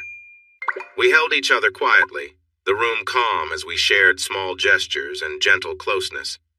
As we grew more comfortable, I could sense her relax. I closed my eyes and focused on the quiet connection between us, letting the rest of the world fade away for a while. We lay back, enjoying the moment, finding warmth and comfort together in a way that felt simple yet meaningful. And I realized it had been years since I had been close with anyone in this way. Helen and I shared a quiet connection, holding each other close. But suddenly, I noticed tears in her eyes, a few slipping down her cheeks. I paused and looked at her. "Sorry," she whispered. "I didn't mean to, I waited, giving her a moment. Finally, she continued, "I can't stop thinking about everything I did wrong, how I hurt you, and everything I lost." She leaned against me and I wrapped my arms around her, offering quiet comfort as she released her emotions. It wasn't quite the moment I had expected, but in a way, it felt meaningful. After a little while, she calmed, sitting up to wipe her eyes. She gave me an apologetic smile. "I'm sorry, Rob, I really am." We shared a few quiet moments, letting the tension settle, and eventually she rested beside me. We both relaxed, feeling the comfort of being together without any need for words. Afterward, she looked at me, a hint of hope in her eyes. "Rob, do you think we could find a way to be close again, maybe beyond just today?" I thought about it for a moment, seeing the honesty in her expression. "Helen, I think we can work on it, take things as they come, and see where we end up." Her face softened as she nodded, looking a bit relieved, and we stayed close, both realizing that sometimes just being there for each other was enough. I think it would make me very sad to know that this was the last time I'd be in your bed. I didn't want to think about what came next. It was too confusing. I pulled her close and kissed her deeply. Then I lay back, pointed at the space between us and said, "More." She smiled and leaned in again, and this time it felt even better. She seemed more relaxed and confident. It took a little longer, but I enjoyed every moment. When I was ready, I said, "I want to change things up," and she nodded. For a moment, as she moved into position, I remembered all the times she had said no, and a wave of frustration hit me. But I pushed it away, placed my hands on her waist, and we began to move together. She gasped and said, "Wow, that feels amazing." "I don't want to hurt you," I assured her, and she replied, "No, it feels great, just be gentle." So we continued, slowly and steadily. I focused on how it felt. I lost myself in the moment, aware of her soft breaths, and when I felt a wave of pleasure coming, I held her close. I may have pushed too hard for a moment, but I couldn't help it. Afterward, we turned to lie on our sides, still close, and I held her, kissing her neck as we relaxed together. Has it really been 2 years? After resting for a while, we found ourselves in the kitchen. Helen was heating up some paella and making a salad, while I set the table and grabbed a beer.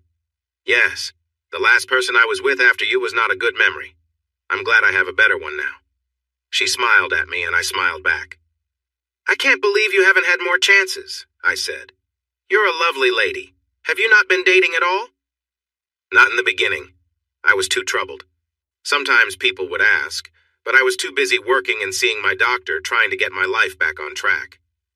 I did date a couple of guys briefly, but being close with them felt significant, and I just wasn't ready for that. They were nice, but there was no real connection. And having a casual relationship with someone I didn't care about wasn't very interesting to me. We had dinner and talked about the girls and a bit about work. I made Helen laugh by sharing the story of how we supported Jim and got Buster Reedon removed from the place. She mentioned that the catering business had gained a few regular clients, small conference centers that provided lots of steady work, and she was making more money than ever. I even thought about buying a house, but her voice trailed off. "But what?" I asked. I realized that what I really wanted was a home, not just a house. Buying a house wouldn't make it feel like a home, especially if I was by myself. I didn't have anything to respond, so I let it go. My time with Helen had been interesting. It felt mostly comfortable, familiar, and nice. We knew each other quite well. There were a few brief moments when memories of the past filled me with anger, like a surge of electricity. However, after 2 years, those feelings didn't linger long. Nothing can hurt as much after a while, no matter how deep the pain was at first. I still remember the sadness when my dad suddenly passed away from a heart attack in the cafeteria at his workplace. I was only 24. I can recall the feelings, but they don't hurt the same now.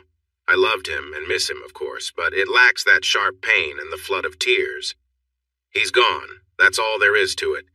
I suppose it's the same with my marriage.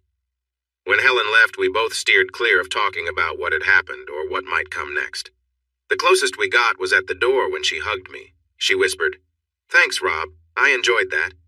Almost like she was afraid to say it out loud. I smiled, kissed her, and replied, "Me too," as she walked to her car without looking back. I could tell she wanted to ask, "What now?" but wisely chose not to push it.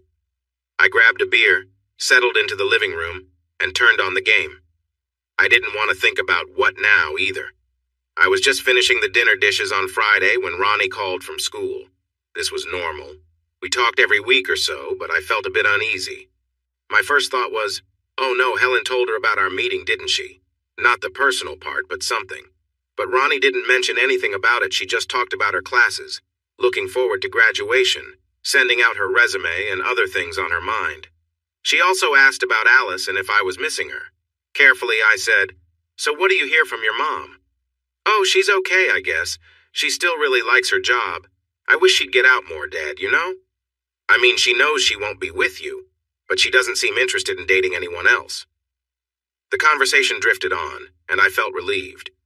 I had somehow thought Helen would tell others, and the idea bothered me, so it was a relief to know that wasn't happening. Over the next few days, I found myself thinking about Helen often, at random times when I wasn't too busy. Spending time with her had been nice, and having her around the house was more enjoyable than I'd expected. So on Tuesday afternoon, I decided to call her at work. "Hi, Helen, it's Rob." There was a brief pause, then she responded, "Oh, hi, Rob. How are you? I didn't expect you to call." She sounded happy to hear from me. "Yeah, well, I thought you might be dropping off some food today. Why don't you come a bit later and we can have dinner together? I can be home around 5:30 or so." "That sounds wonderful," she replied. "I have a shepherd's pie ready, and I'll make a quick salad before I head over." We chatted for a minute before hanging up, and I realized I was genuinely looking forward to seeing her, not just for the food. I left work a little early to get home before Helen arrived. I set the table and tidied up the kitchen before the doorbell rang. When I opened the door, she looked nice, not dressed up, but her hair was styled, and she looked happy to be there. Having a beer, want anything?" I asked as we brought the food to the kitchen. "A Diet Coke, please, if you have one." I poured her a glass, and we shared a quiet toast, both smiling. She started telling me a funny story about a mix-up at work involving her friend Gloria and some salads. I wasn't fully paying attention, more focused on watching her and noticing the familiar expressions and gestures I remembered so well. Without saying anything, I stepped closer, took the glass from her hand, and gently held her in my arms, giving her a soft kiss. Helen looked surprised, but didn't pull away. We stood there, close and silent, just enjoying the moment together. When I pulled back slightly, her cheeks were flushed. She seemed about to say something, but I gave her a reassuring smile, and she looked at me, her expression warm and open. We shared a quiet moment, both feeling the comfort of the familiar, enjoying each other's company in a way that felt natural and unhurried. After a moment, her face softened, and she placed her hands in my hair, pulling me closer for another gentle kiss. We stood there quietly, wrapped in each other's embrace, sharing a rare moment of closeness. As her breathing quickened, I noticed her excitement, but instead of rushing, we kept things tender and simple. I could feel her warmth as we enjoyed this quiet connection, taking a break from the outside world to simply be together. Without a word, we shared these moments, just happy to be in each other's presence. We laughed softly at times, recalling shared memories and letting the mood stay light and comfortable. Eventually, I helped her up to sit on the counter, where we continued to share more moments of closeness, laughing together as I reminded her of the fun we used to have. She smiled, her eyes sparkling with a warmth I hadn't seen in a long time, and we simply stayed close, grateful for the quiet comfort of being together again. As we lingered there, it was clear we were both content to let time slow down, sharing a simple yet meaningful moment without any rush. It was a reminder of how easy things could feel when we both let down our guards and enjoyed the little things. Without a word, I lifted her gently and carried her into the living room, where I set her down on the soft rug. We held each other closely, sharing a quiet moment of closeness and warmth, with a sense of excitement and energy filling the room. Laying together, we laughed and talked softly, enjoying each other's company in a relaxed and comfortable way. We spent time just being close, sharing stories and small gestures, feeling at ease in each other's presence. It was simple but felt special, as if we were reconnecting in a way we hadn't done in a long time. After a while, we lay side by side, resting in peaceful silence. She gave me gentle kisses on my cheek, and we both closed our eyes, simply relaxing together. After a time, she smiled and asked if I'd join her upstairs. We went up to the bedroom, where she kindly suggested I lie down and relax. She began giving me a soothing massage, gently working on my shoulders and back, easing away any tension. I closed my eyes, letting her calm and caring touch relax me completely. She took her time, moving down my arms and back, letting the quiet atmosphere work its magic. As she continued, she focused on different areas, making sure I felt fully at ease. It was a peaceful, thoughtful gesture, and I appreciated her care and attention. We stayed like that for a while, enjoying the calm and quiet together. There was no need for words. The comfort and connection were enough, creating a moment that felt warm and genuine. After some time, I began to feel restless, shifting slightly as I lay there. Helen could sense my energy, so she gently rolled me onto my back with a soft smile. She leaned down to give me a quick, light kiss, her eyes bright with warmth. When we settled again, we held each other quietly, enjoying the closeness. Helen rested her head on my shoulder, but kept looking at me with a thoughtful expression. After a moment, she spoke. "What we shared just now, that was something I wanted to give to you. It wasn't something I learned from anyone else. It just felt right." Her words surprised me, but I could see she was sincere. I smiled at her, feeling a sense of ease between us, and she looked happy, relieved even. We shared a soft, comforting kiss, then lay together peacefully, drifting off to rest. Over the next few weeks, our quiet Tuesdays together became a routine. Helen would bring over dinner, we'd talk, enjoy each other's company, and then she'd head home. Neither of us talked about what it all meant, and we both seemed content to let things be. One Saturday, I saw a movie that I thought she'd enjoy, so I called and asked if she wanted to go. She happily agreed, and we met up for a quick meal at a diner we used to visit, followed by the movie. Afterward, she came back to my place and decided to stay the night. We took our time that evening, sharing laughs and enjoying a relaxed closeness, moving at a slower pace. After years of keeping each other at a distance, it felt good to reconnect without any hurry or pressure. We appreciated each other's company, and I started to feel more comfortable with our new rhythm. For the first time in a long while, I realized that simply being together, sharing small moments, and enjoying each other's presence was enough. It was a slow, natural adjustment for both of us, but over time, we grew more at ease with the closeness we'd rediscovered.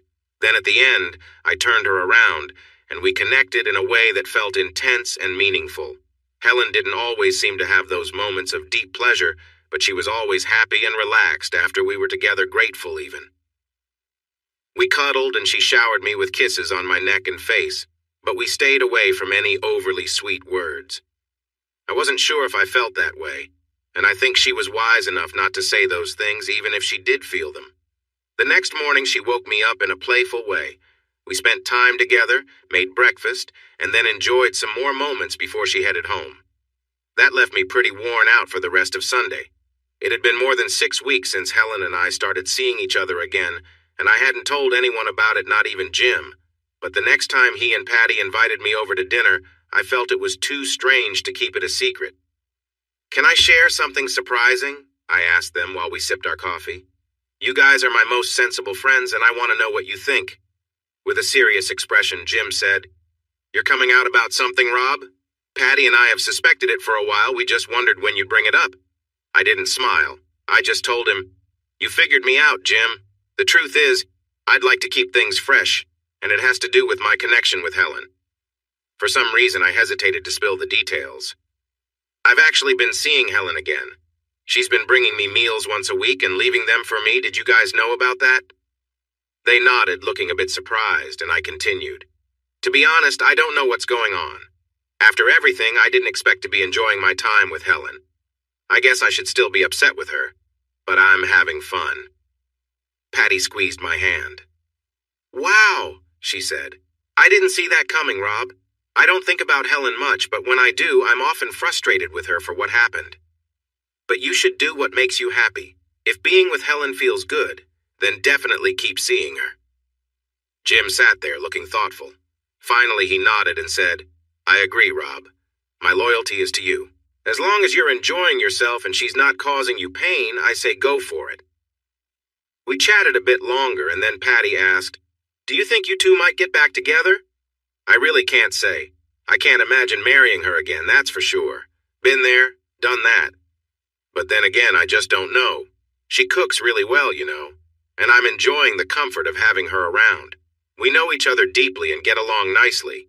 All that good marriage stuff that I used to value when our relationship was driving me a bit crazy. I guess I really don't know. I've thought a few times about having her move back in, but I keep hesitating. So I guess I'm not ready for that yet. We talked for a while longer, and when I was leaving, Patty brought it up again. Whatever you decide, Rob, it should be what you want. You deserve to be happy, whether it's with or without Helen. Just take your time with it. She surprised me with a warm hug and whispered, We both care about you, Rob. Thanks, Patty. I feel the same way about you and Jim. I was sitting in the precinct, filling out some paperwork on a burglary case, when Alice walked in. She looked wonderful, happy, and healthy. Could you buy a girl a cup of coffee? She asked. I stood up and hugged her. This is a nice surprise.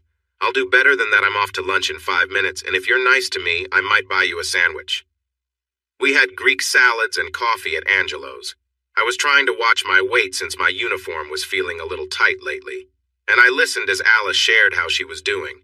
My first impression was right, things were going well with her old boyfriend. Ted has really changed, you know, she said. I had my doubts at first, and we've been taking it slow. But he's really thoughtful and considerate, and it's been wonderful. Then her expression shifted from a big smile to uncertainty. She reached out and placed her hand on my arm. I'm really sorry, Rob. Maybe I'm being selfish talking about him like this.